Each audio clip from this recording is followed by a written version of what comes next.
विद्यार्थियों नमस्कार। आप जुड़े हुए आपके अपने YouTube प्लेटफॉर्म जिसका नाम है केमिस्ट्री बाय डी शर्मा और मैं डॉक्टर दिपेंद्र कुमार शर्मा आपका आपके अपने YouTube प्लेटफॉर्म पर स्वागत करता हूं।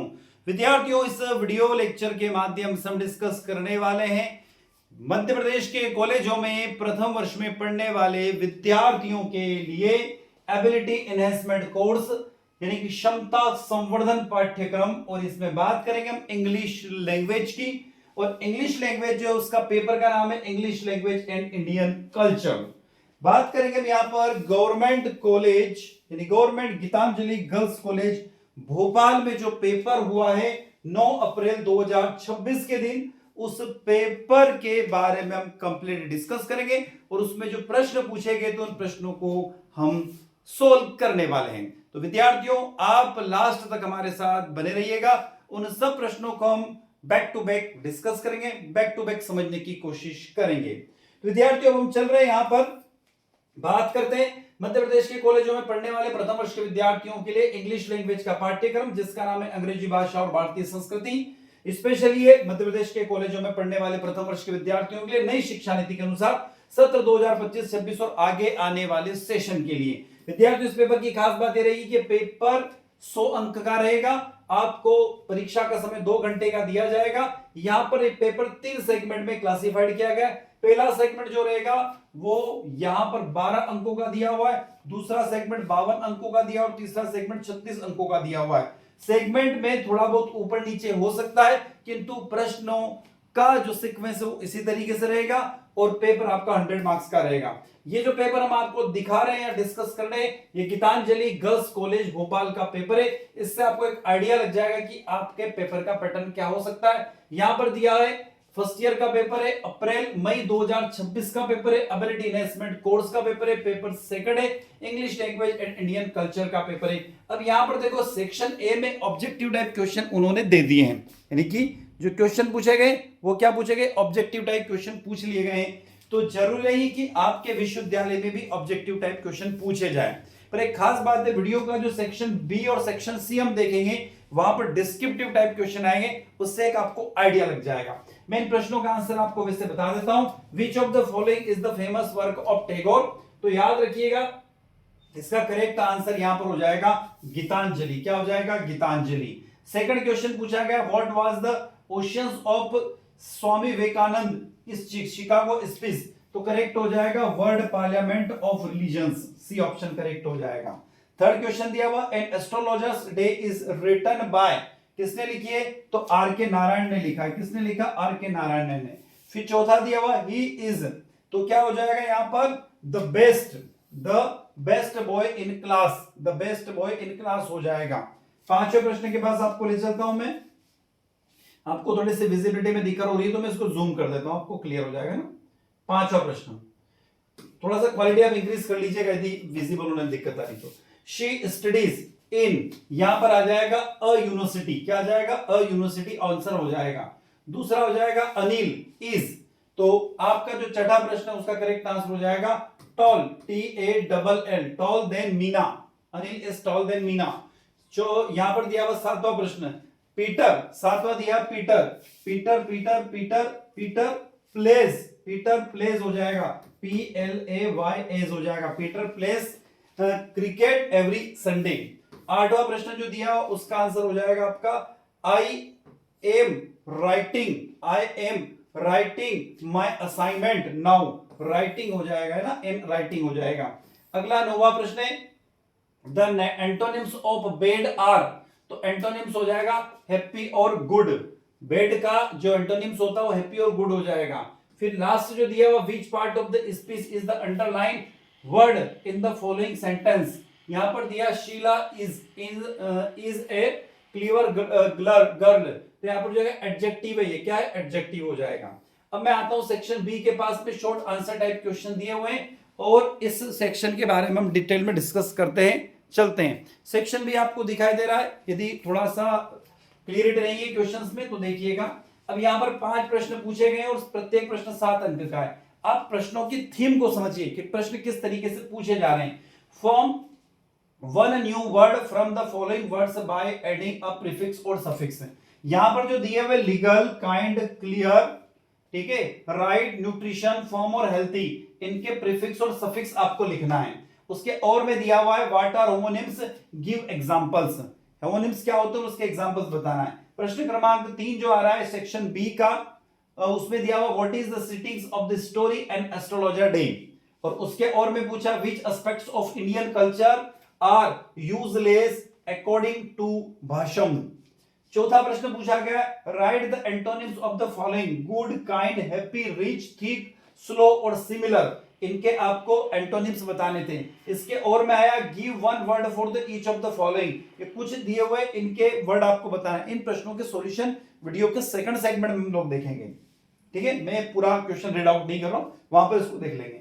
फिर क्वेश्चन नंबर 5 पे correct the following sentence, in sentence को करेक्ट करना था। और उसके और में आ गया स्किमिंग और स्क्रीनिंग्स में रीडिंग्स टेक्निक्स बताना है आपको। फिर छठा सॉरी साथियों, छठा प्रश्न है व्हाई इज पेरेसिंग्स इंपॉर्टेंस राइटिंग्स, और उसके दिया हुआ what is the difference between the formal and informal letters. और उसके बाद में सेक्शन सी में आप देखोगे तो 15 नंबर का प्रत्येक प्रश्न दिए और 3 प्रश्न यहां पर पूछे गए। सातवां प्रश्न है what does Tagore said in the poem where is the mount without fear, और इसके और में आया give a brief summary of Sundarkand. आठवां प्रश्न है write a letter to the principal of your college asking a weeks of leaves, और उसके और में write a letter to the principal your college for early declarations result. और 9वें number पर यहां पर दिया अनसिम्पेसिस, उसके कुछ प्रश्न दिए उनके आंसर देना। और इसके और में दिया हुआ what is the views of the L Basham in the lesson wonder that what India. अब ये सेक्शन बी जो है उसको मैं थोड़ा सा समझाने की कोशिश करता हूं आपको, है ना, ये क्लियर है। Section B short answer type question है, उस जो मैंने आपको पेपर बताया उस पेपर को मैंने पूरा टाइप करके आपके सामने ला रहा हूं। सेक्शन बी जो है 5 into 7 यानी कि टोटल 5 प्रश्न है, प्रत्येक प्रश्न 7 नंबर का। यहां पर दिया from 1 new words from the following words by adding prefix और सफिक्स। अब यहां पर प्रीफिक्स और सफिक्स आपको बताना है। तो देखिए विद्यार्थी यहां पर क्या क्या पूछा गया आपको, तो एक तो लीगल पूछा गया है ना, तो लीगल का न्यू वर्ड जो है वो हो जाएगा इलीगल, तो प्रीफिक्स इसके अंदर क्या आ जाए, इल प्रीफिक्स है इसके अंदर, कौन है, प्रीफिक्स है। इस तरीके से इस प्रश्न का उत्तर देना, यदि ऐसा कोई प्रश्न आपके एग्जाम में आ जाता है तो बड़े सिस्टमैटिक तरीके से आपको वर्ड देना है। अब यहां पर काइंड, काइंड का होगा काइंडनेस, और इसमें जो नेस है, नेस वो क्या है, सफिक्स है। तो आपको ये पता करना है कि क्लियर को हम क्या लिखेंगे, क्लियरली लिखेंगे। जब क्लियरली लिखेंगे तो इसमें प्रीफिक्स लगा कि सफिक्स लगा, तो इसमें सफिक्स लगा ly। राइट तो उसको बोलते हैं रीराइट, और रीराइट में प्रीफिक्स क्या हो जाएगा, री हो जाएगा। न्यूट्रिशन, न्यूट्रिशन का हो जाएगा यहां पर मेल न्यूट्रिशन, तो यहां पर हो जाएगा मेल हो जाएगा MAL। फॉर्म तो रिफॉर्म हो जाता है और इसमें प्रीफिक्स आपका री हो जाएगा। हेल्थी, हेल्थी में हो जाएगा अनहेल्थी, तो अन इसके अंदर प्रीफिक्स हो गया। तो आपको legal, kind, clear, right, nutrition, form और हेल्थी में बताना है कि आप इसको यदि नया शब्द बनाओगे तो वहां पर आप प्रीफिक्स का इस्तेमाल करोगे या सफिक्स का इस्तेमाल करोगे, और प्रीफिक्स क्या है, सफिक्स क्या है, उसको आइडेंटिफाई करना है। आई होप ये प्रश्न आपको क्लियर हो गया होगा। अब इसके और में क्या पूछा, तो इसके और में पूछा कि what is homonyms, give examples. Homonyms क्या होते हैं उसके एग्जांपल्स आपको देने के लिए कहा गया है। तो देखो होमोनिम्स क्या होते हैं, तो homonyms are the word that share the same spelling और pronunciations but have the different meanings and origins. They often cause confusion but are used to create puns or word play. Homonyms are the often used as the umbrella categories for the two specific types. Homonyms जो होते हैं उनको दो भागों में बांटे गए। खास बात हमने ऊपर जहां पर इंग्लिश में भी देखा कि इसमें जो स्पेलिंग होती है और प्रोनाउंसिएशन लगभग सेम होते हैं, पर उसका अलग अलग जगह इस्तेमाल किया जाता है और उसका मीनिंग अलग अलग होता है। जैसे होमोफोन्स, तो words that sound that same but have the different meaning and spelling, जैसे फ्लोवर और फ्लावर, क्लियर है, तो इसको बोलते हैं होमोफोन्स। होमोग्राफ्स क्या होते हैं, तो word spelling that same but with the different meaning, जैसे लीड द मेटल्स और लीड द वर्ब, तो यहां पर वर्ड चेंज हो गए। होमोफोन्स क्या होते हैं, सेम साउंड होता है। होमोग्राफ्स का सेम स्पेलिंग होती है, होमोफोन्स में डिफरेंट स्पेलिंग होती है, और होमो जो ग्राफ्स होते हैं उसमें डिफरेंट साउंड होता है। तो ये इसका डिफरेंशिएशन है और ये होमोफोन्स के बारे में पढ़ा। जैसे कुछ एग्जांपल लिया, बार्क। अब बार्क क्या है, तो बार्क में दो वर्ड है, the outer layer of a tree. Tree जो है हमारा वृक्ष है, हमारे जो पौधे उसके आउटर लेयर को हम क्या बोलते हैं, बार्क, यानी कि छाल बोलते हैं। और इसका मीनिंग भी क्या होता है, the sound of a dog max, जो कुत्ता भौंकता है ना उसके लिए भी बार्क शब्द का, जो कुत्ता बार बार भौंकता है उसके लिए बार्क वर्ड का इस्तेमाल किया जाता है। जैसे बैट, तो बैट क्या है, an implement used in sports यानी लाइक क्रिकेट, तो क्रिकेट में जो इस्तेमाल होता है क्रिकेट बैट, उसके बारे में बात हो रही। और एक और बैट का मीनिंग क्या होता है, फ्लाइंग मेमल्स, ठीक है ना, फ्लाइंग मेमल्स के लिए भी क्या होता है, बैट का इस्तेमाल होता है। जैसे बार्क, ठीक है ना, बार्क हो गया हमारा। चलो अगला वॉच, WATCH वॉच, तो the look at the something carefully, मतलब आप देखो थोड़ा ध्यान से, वॉच बोलते हैं हम लोग। अब यहां पर वॉच के लिए एक और वर्ड आता है, यहां पर देखो वॉच के लिए small time pieces worn on the wrist, और राइट, करेक्ट और ट्रू, और अ डायरेक्शन, राइट, अरे भैया क्या है, अरे आंसर करेक्ट है, ट्रू है, तो ये दिस आंसर इज राइट। और एक और हम बोल देते हैं डायरेक्शन की बात हो रही है, तो राइट डायरेक्शन, लेफ्ट डायरेक्शन, इसलिए राइट हो गया। तो इस तरीके से हम क्या बोल सकते हैं, जैसे रो तो अ हॉरिजॉन्टल लाइन और अ टू पेडल्स अ बो। तो होमोफोन्स क्या होते हैं उसके बारे में हमने पढ़ा, और उसमें क्या होता है उसका हमने एग्जांपल के थ्रू भी समझा। अब प्रश्न क्रमांक 3, what is the sitting of the story an astrologer day. अब एस्ट्रोलॉजर डे जो स्टोरी आपके इंग्लिश में, उसका बारे में आपको बताना होगा डिटेल में। तो the sitting of the astrologer day in a bustling tree lines area in the town hall park of an Indian city, possibly the fractional towns of Malgudis. The story depicts a vibrant marketplace filling with the vendors and the crowds light by flares and the glass light due to the gas lights due to the absence of municipal lightings. The astrologer sits up his stair under the Terminda tree relies on the light from the nearby groundnut vendors. तो astrologer day जो poem है जो R K. Narayan के द्वारा लिखी गई है, उसमें एक शहर की कल्पना की गई है मालगुडीज डे, और उसके बारे में हम यहाँ पर बता रहे हैं।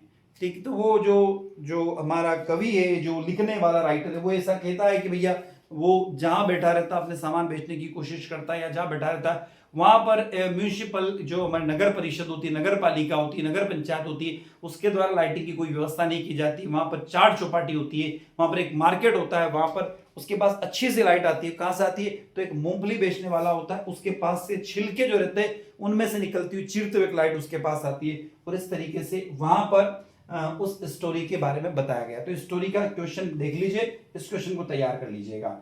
और क्या है, which aspects of the Indian culture are useless according to भाषांश।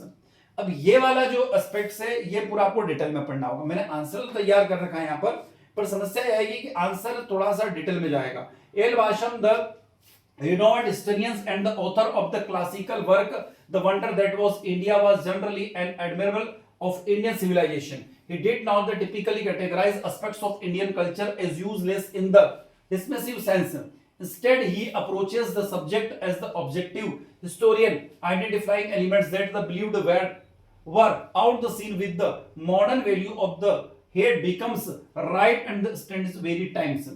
According to Bhashan historical analysis, her are the aspects he viewed as problematics or non longer functionally in the modern context. तो इस तरीके से दिया हुआ। तो right caste system है, ठीक है, उसके अलावा एक्सट्रीमली एस्पेक्टिव सिस्टम है, उसके अलावा बहुत सारी इसके अंदर बातें की गई। तो इसको थोड़ा सा आपके अकॉर्डिंग तैयार कर लीजिएगा इस प्रश्न को। एक और प्रश्न आता है, चौथा प्रश्न वहां पर, right the antonyms of the following word.